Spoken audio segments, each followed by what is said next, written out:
All right, welcome, welcome. EB, thank you for joining us today. So excited.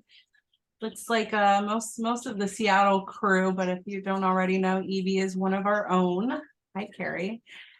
So EB has served on the board of directors. She's this year's secretary, and we're lucky for next year as well, I believe, right? Yeah. Cool. Yep. So EB's head of admin at Weinstein A+U, which is an architect firm. She has been in this industry for a decade. So she started when she was 10. You still look like Yep. Let's go with that math. I like it. And it's pretty safe to say that you have worn all of the hats over the last decade. So we're super excited for you to teach back and share some of what you learned. She is also a mama, a wife, and she's also pretty hilarious. So this should be a good time. So back in June, EB was awarded a chapter sponsorship or scholarship to attend the EDSymposium in Rapid City. And so she is donating some of her time to teach us about a presentation of her picking. And I'm so excited you chose this one because I have like 18 pages of notes I haven't revisited. So I'm going to be adding to that list. And so she is choosing Simon Goodhead's Talent, Technology, and Timing. What's around the corner. And so Simon is with the Cox Group. He has been in this industry for forever and ever as well, and has a background in operational leadership, strategic planning, mergers and acquisitions. Literally, this guy has just touched it all. So it was super fascinating to hear him just kind of talk about how the 3 T's tie together. So I am pretty stoked for refresher. I can't believe that was 6 months ago. So EB, please do your thing. Thank you. Right. Well, thank you all for being here. We're going to keep it casual, and I'm excited to go back and look through some of these notes with you. Also, a big thank you to Emily for helping with the photos, since I was pretty lean on the graphics. So you'll be seeing our smiling faces here. Now, if the presentation is small on your screen, feel free to manipulate it or Zoom or whatever. And Brittany also sent, I think, a PDF if you need to drive yourself. Here we go.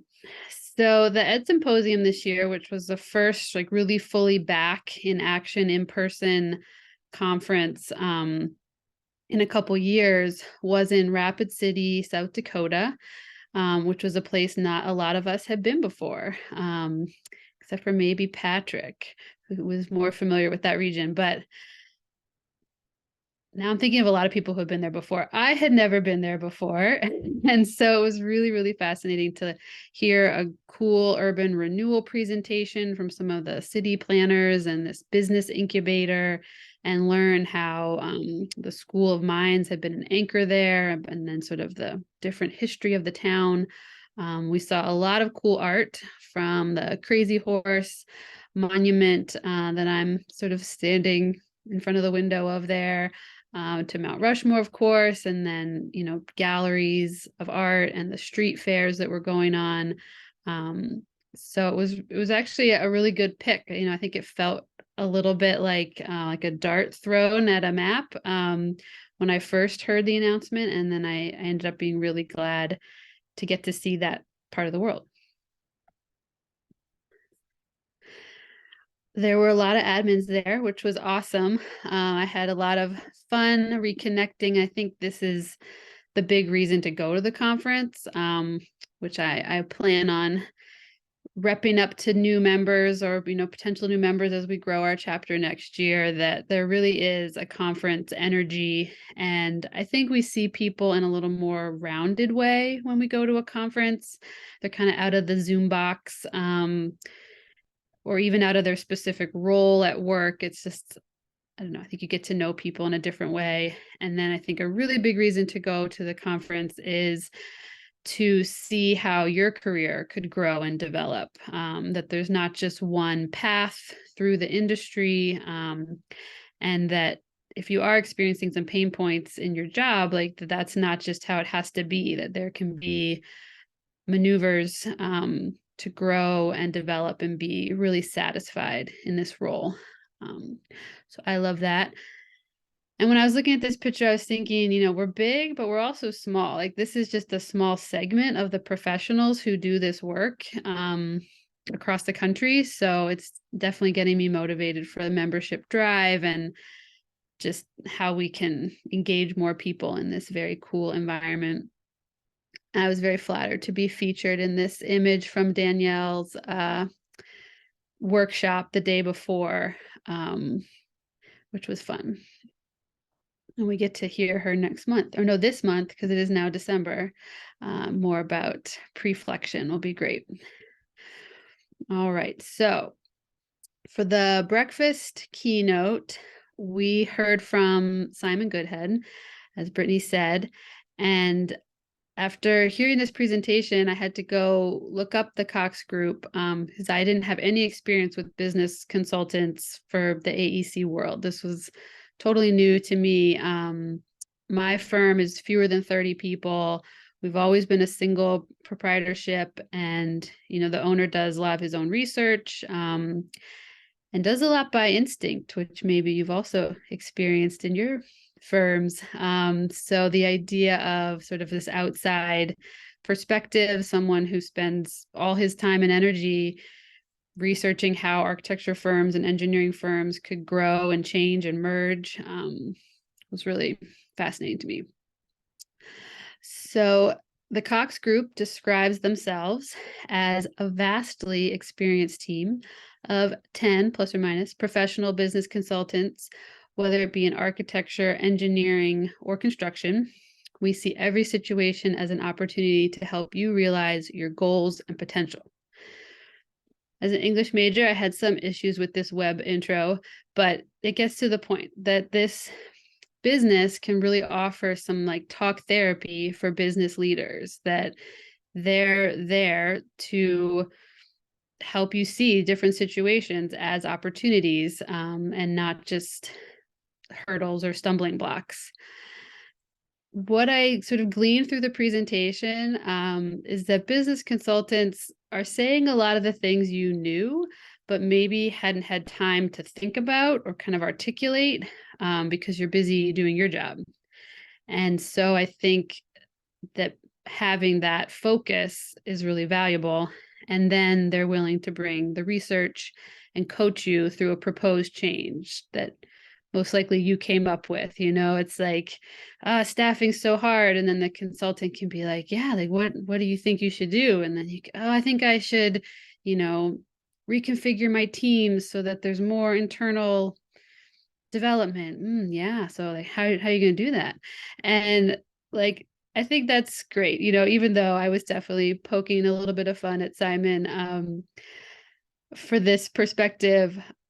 I think it's really valuable because it puts you, the design professionals and the firm leadership, in the driver's seat. Like this is not someone else coming out around and like taking over. It's just like that supportive role where you're still the players on the field. So I liked that a lot. So Simon's presentation, he had a lot to say. So I'm going to use this next little 10 minutes to kind of dig into some of the buzzwords that Simon gave us, and then go a little deeper into 3, and then we'll wrap up. So he kind of organized his talk into first talking about talent, so sort of hiring and retaining, and then he got a little bit into marketing and staffing and like what technology is available and what's useful, and then a little bit into billing and risk management, and then wrapped up with kind of this vision for the future. So one of his first terms was this demographic cliff, that both just the way demographics are in the US with different generation sizes, and then the influence of the pandemic, that it's not just like a steady bell curve of like young professionals, mid-career, late career, retiring, that there are like bulges and weak points in the ages, but more the like experience levels of the folks in the industry. And that as firms look ahead to hiring, being cognizant of those bulges and weaknesses is an important part. Sorry for the spelling mistake there. He really recommends focusing on retention for a couple reasons. One, it's expensive to hire, and it's particularly expensive to hire in this particular market where we are, where there's just a lot of demand for labor. And then also for that cultural piece, when firms are in challenging times or like upheaval times, having a consistent thread of culture, Simon has seen as helpful, folks who have kind of are leveling influences on that. So he says, do you have a retention committee?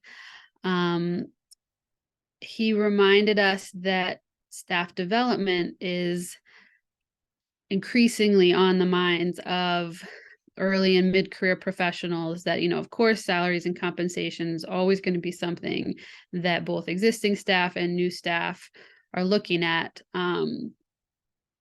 And that it's a starting place, not the whole package. So staff development is definitely a piece of that, where the employee is wondering, what do I get for working from you? Like beyond a paycheck, how am I going to grow? What opportunities am I going to have? What leaders am I going to work with? So he definitely pointed us in that direction. Hindrance stresses, I'm going to come back to in a little bit.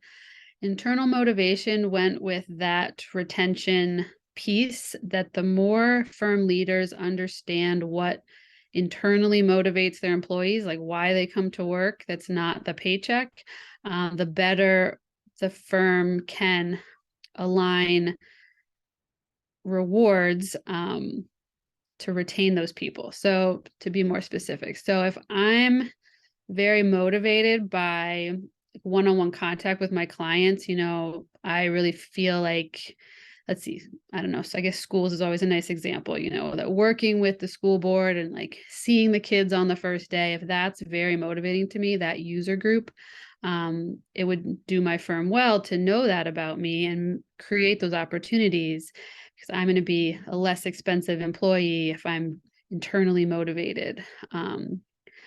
Whereas, if I'm kind of always a little bit unsatisfied, then pushing for those bonuses may be a really big deal to me, because it's like the only reason I'm here is for that external motivation of paycheck. And then he had this term of gravity well, of when there's a staff person who's not working out, it's not like either they've checked out or there's something about the fit between them and the firm that's just not working out. He's like, those people just create a gravity well around them. They've given up on the filing system months ago. So I think Simon has like a secret heart of an administrator, that was his example of like how people act out when they're getting ready to leave, just saving everything to the desktop. So I really liked that one. And just that it's worth it to do the hard work, figure out, is this person we want to retain or not, and be a little proactive on terminations if necessary, and avoid that kind of ripple effect of the gravity well. So into marketing and which tech to use for which topic, Simon was pointing towards understanding, are you using technology for like sales, helping your clients buy your services, helping your clients decide to commit to a project and pay for it? Are you using technology for PR and marketing, getting your name out there, either for potential clients or to build awareness in the community, or for potential hires? Are you trying to use technology to maintain connectivity within the firm? I think especially in a hybrid environment. He cited using a 7-second social media reel might convey something you're trying to get to your staff better than an email, which definitely was like a little note to me that open enrollment is always, I always like agonize over these emails, and I work so hard to have them organized and informative, but not too long, and the right attachments. And, is there a different technology that I could be using that would actually get my staff the information they need in a way that makes them feel connected and supported? Like, this really is a benefit, having health insurance, as opposed to this like long email that's a challenge. And then the other place he pointed to for using technology was in decision making. Are there things that will help your clients efficiently cut time, make better decisions earlier or faster?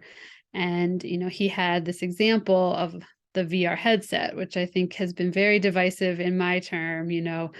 Are these digital walkthroughs a waste of time and a distraction and actually not helpful, or are they helpful?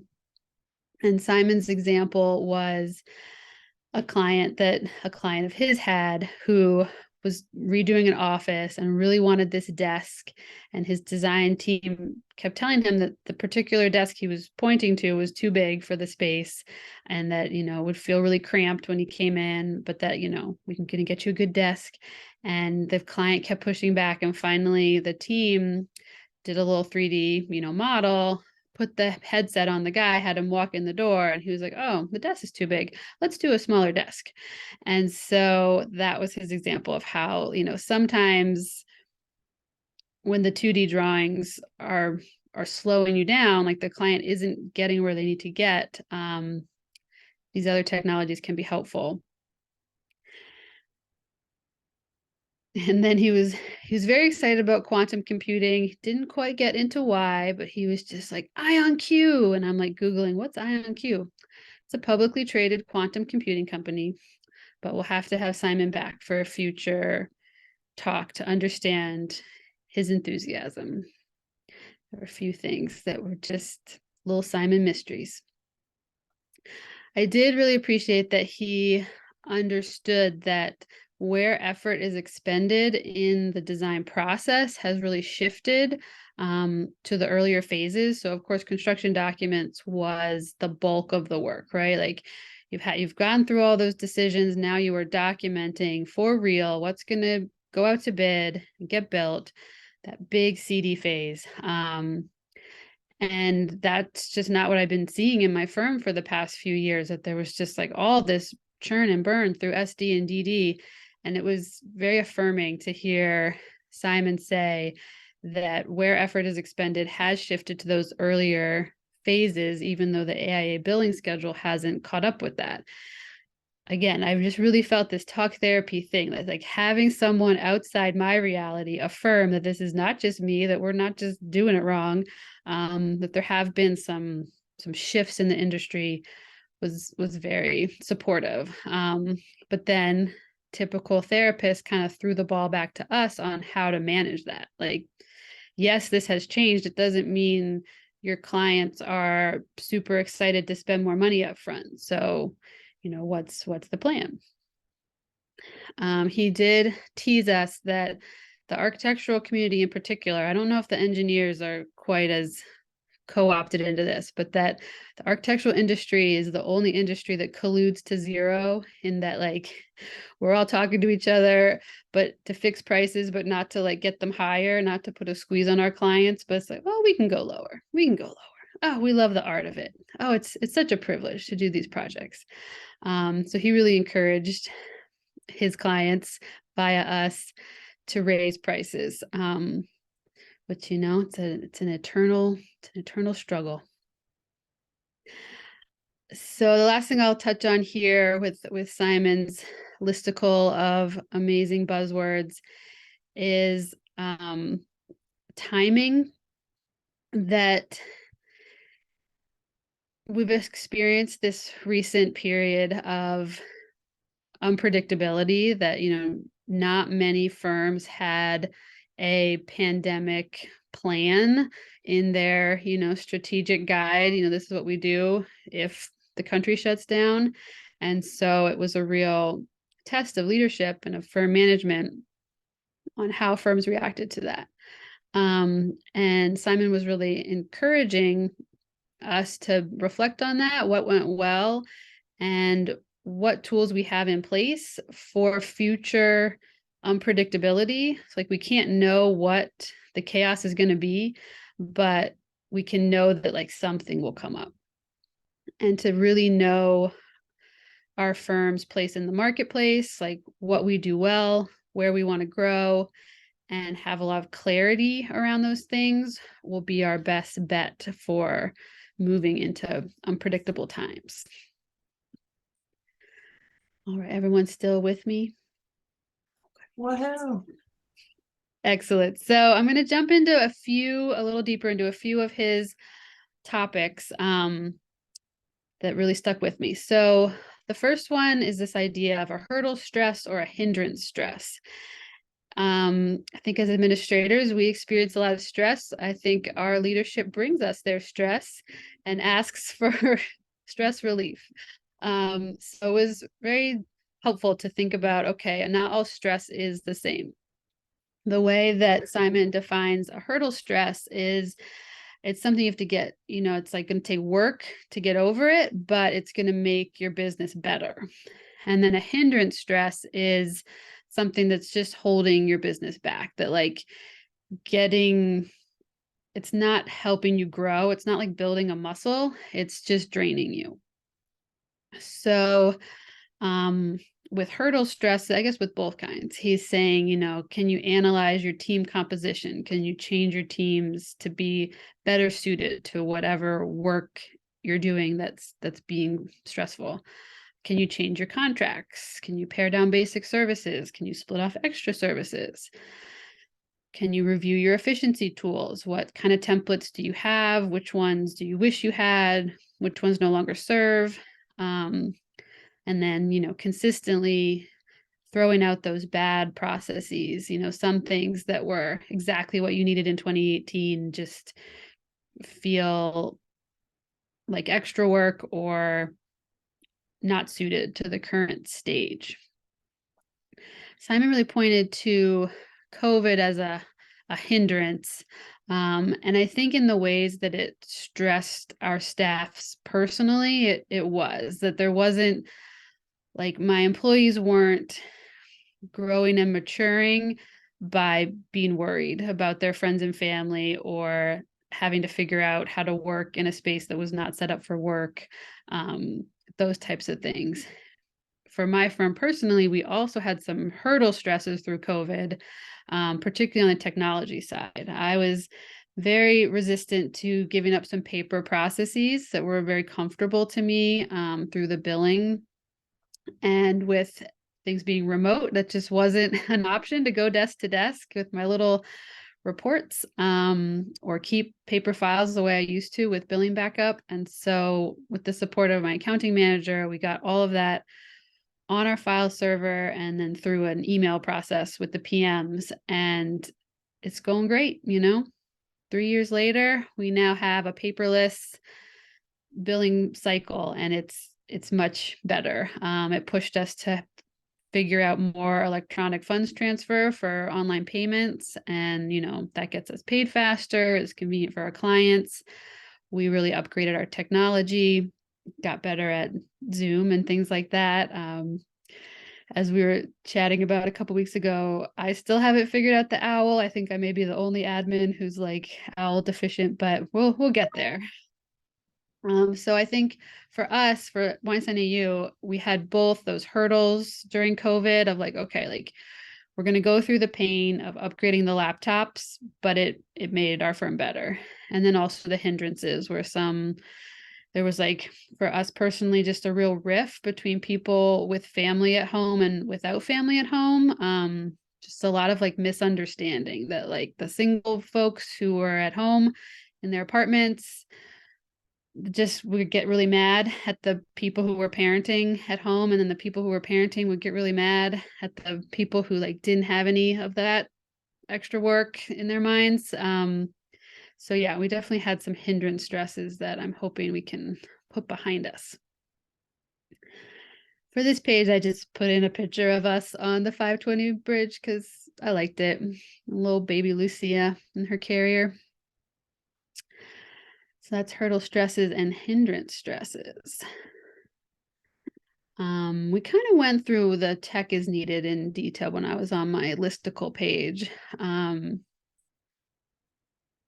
this is definitely a question that I do hope that my architectural staff digs into a little bit more. I think as administrators, my team has been kind of pointing from a fee burn side to like, where can we shift? What can we do?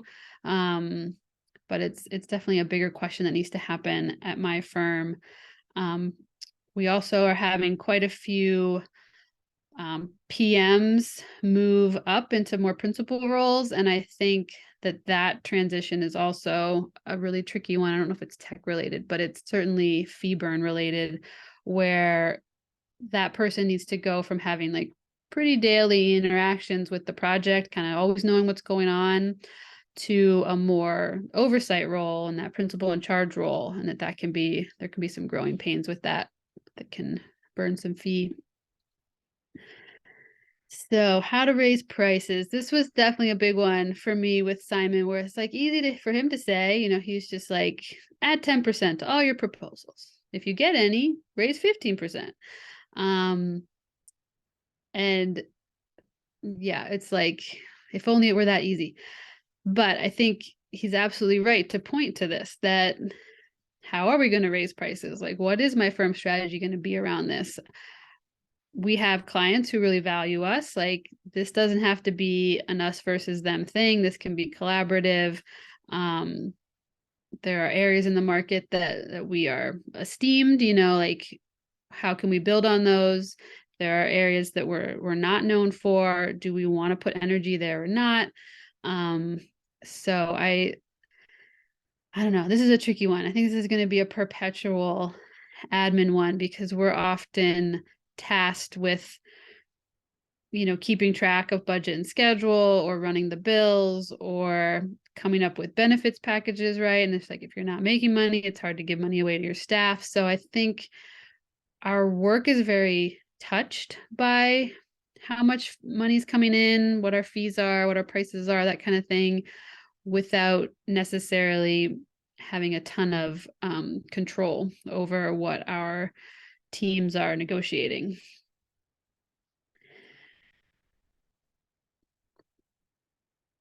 So for strategic priorities, Simon really emphasized investing in negotiation and sales. And I think this ties in directly with that how to raise prices thing, that the more our firms educate the leaders who are in those negotiating roles on how to do a good job, how to get the best value for everyone, for the firm, but also for the client. Like I said, I think it can be win-win. The more we understand our contracts, the more we understand why our clients picked us, different things like that to help. The more is going to be at the top of the funnel, right? He's kind of set up this funnel where it's like, you figure out negotiation and sales, so you have money coming in, then you work on leadership and good management, so that retains money and people, and then the technical skills bring up the rear. You need to have good technical skills to keep your business afloat. Like, you want it to be a super solid business, but it really is kind of the caboose of that, as opposed to the leading edge. I had one more thing I wanted to say about that. Oh, right. I think too that this funnel really helped me think about why a firm would want to engage with a company like Cox Group. Okay, if you're going to spend money to make money, are you spending it on better computers, on getting your Revit skills sharper, on these new technologies with the VR or the renderings or that thing? Or are you going to spend those dollars on business coaching for your top people? I think he made a compelling argument for why it is worth hiring a firm like theirs, because if that investment does lead to better negotiation and better fee proposals, then like you can kind of have everything else too.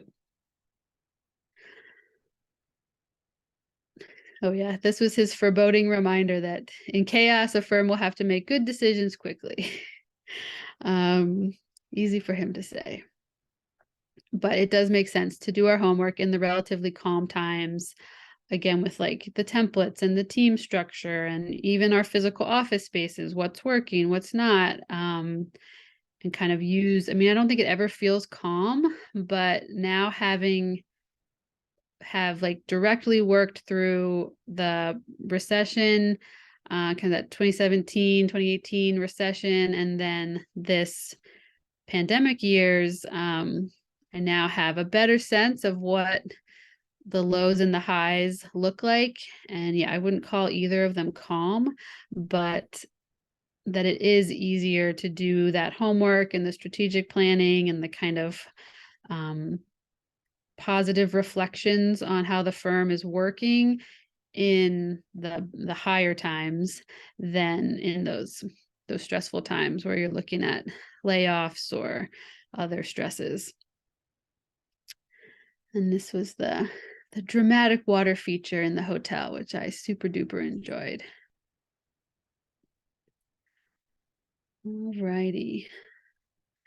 So I decided to wrap up my PowerPoint, and we can still have a conversation after that, but with kind of a Portlandia moment. I don't know if anyone ever watched that show, but they had one sketch about the way to reach full employment in Portland is to just have everyone say one word in an advertisement.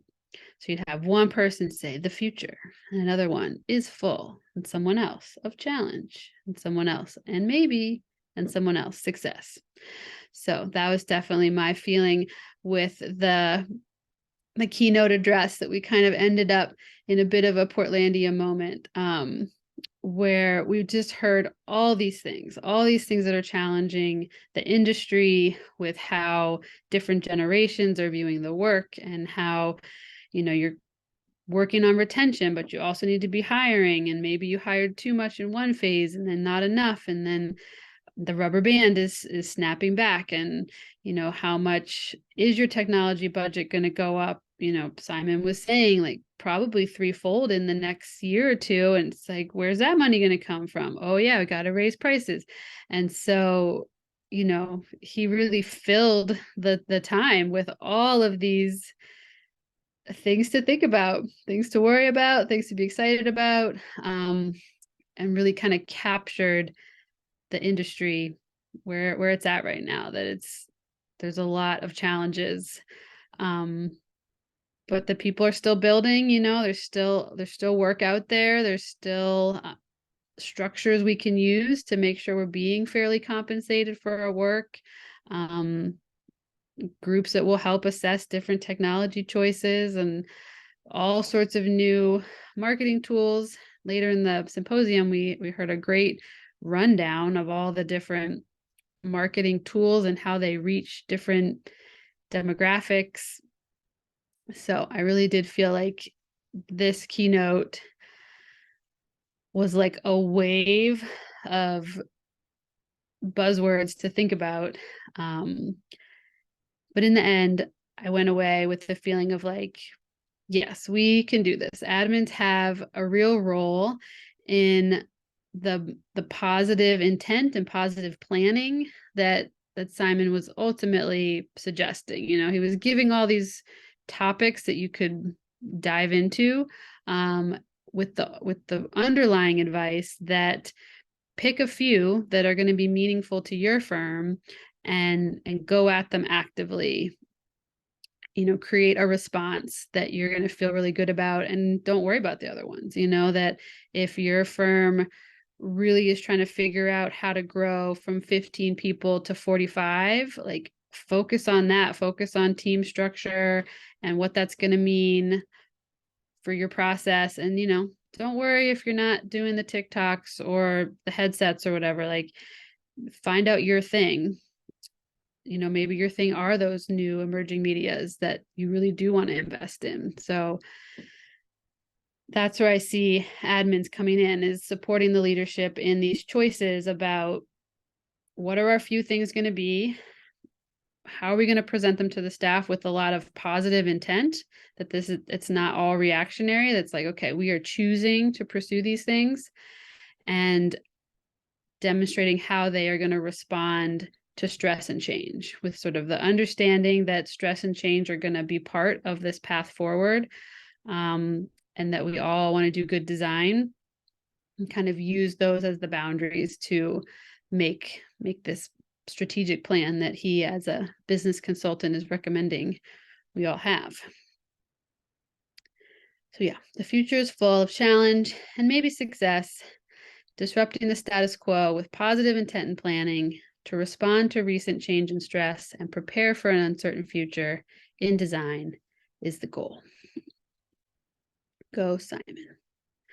So before we have our little wrap up chat, I just thought I'd end on a personal note. As I was digging through photos, it was super fun to find this Microsoft Word seminar that I did with Megan, like way back when. There we are in the front row because we're good little students. And then the 60th chapter party, which was amazing to see all the stuff coming out of the archive and really reflect on the ups and downs of Seattle through all these years and how admins stick together. And then even this year, coming back in person for one of our first coffee events was super duper fun. So I will thank you all for coming today, for the scholarship, and mostly for the encouragement to push out of the comfort zone. I think that is one of the huge features of this scholarship, is needing to organize my thoughts and represent them to you. Think about how it's part of professional development. I think when I went to the conference, I certainly felt like I was growing as a professional. And then this process puts a little more fine point on it, which I think is so valuable. And I want to thank PowerPoint for this lovely template that I super enjoyed the 80s vibes of all the way through. Thank you all. Woohoo! Go Simon and go EB.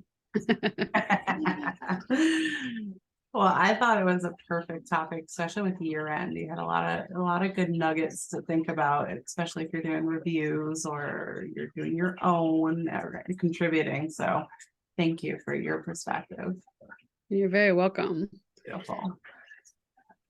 Judy had a question and she said, I missed the gravity part. What was that? Yeah. So when Simon was going into staffing, like in his talent section, and he was talking about hiring, but he was also talking about firing. And when it's time to go for that termination, he said that a person will start to develop a gravity well around them, like just this downward pull. They're pulling other people down with them.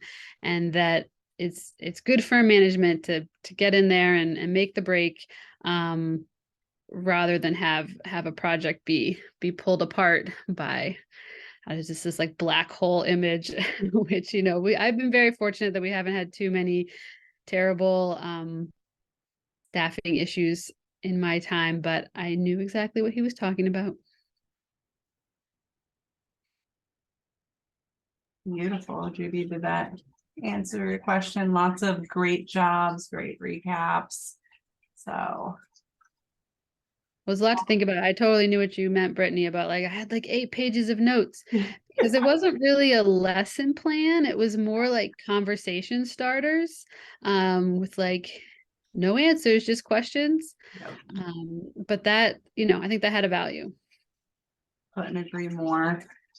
Yeah, and it was a little hard to hear him too at some points. I recall that, so I have like missing pieces of my notes, but you helped fill in the gaps, so thank you. Good.